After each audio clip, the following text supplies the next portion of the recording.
So as we've come to expect, now that we're coming to the year end, there's a lot of predictions out there about what the new year is going to bring. The good news is, at least for 2024, we're starting to see some light maybe at the end of the tunnel.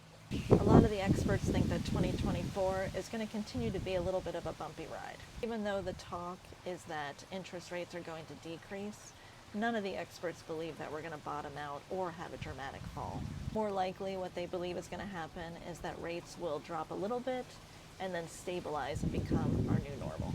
And it's still predicted that prices will continue to increase.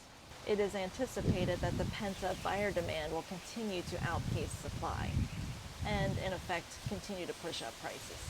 But what we also need to consider is that if interest rates do go down, sellers will understand that their property will appeal and be more affordable to a larger buyer pool, and that too will push prices up. Look, we saw what happened to prices when interest rates were in the high 7s and even at 8%.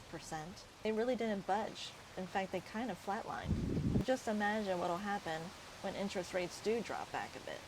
But for right now, we seem to be back to our regular market, where sellers, in order to achieve success of selling their home, have to price their home in line with recent closed sales and with properties that are currently on the market for sale. The other point that really needs to be taken a little more seriously now in today's market and moving into 2024 is that buyers really are looking nationwide. And while some have narrowed their search to a particular state, say Florida, Texas, South Carolina, others are on the fence, saying that they just want to move south, or they want to move west, or they want to move east. That leaves a lot of options open for them. And now what they're doing is that they're comparing what their dollars will actually get them in a particular state or a particular area. For instance, buyers are now asking themselves, what will my $1 million get me in states like Oregon, Montana, Colorado? Or what will my $1 million get me in Florida or Texas or Arizona? This makes pricing even more critical now. If you're thinking about Florida as a possible move, I'd love to talk with you about Naples and Southwest Florida.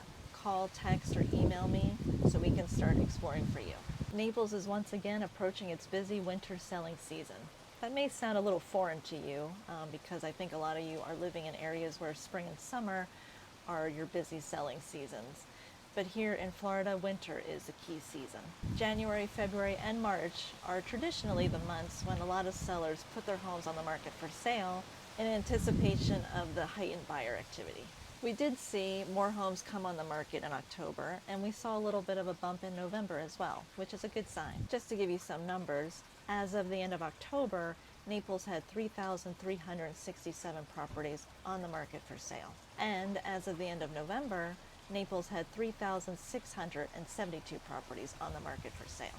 But just to give you some added perspective, the reason that we keep saying that inventory of homes for sale is still low is because if we look back to 2018, back then, during the months of November and December, we had closer to 6,000 properties for sale in Naples. That's quite a difference from where we are right now. But even though we're still on the low side, the seasonal bump in inventory that's happening right now is welcome news for buyers. That, plus the fact that closed sale prices have become more stable in 2023.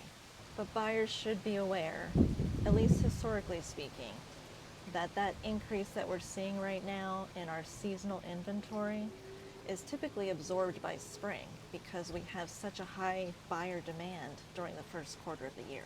One other thing in real estate that appears to be a continued attraction for buyers these days are branded residences. Just think about what's happening here in Naples alone. Four Seasons and the Ritz-Carlton are expanding their brands in our area.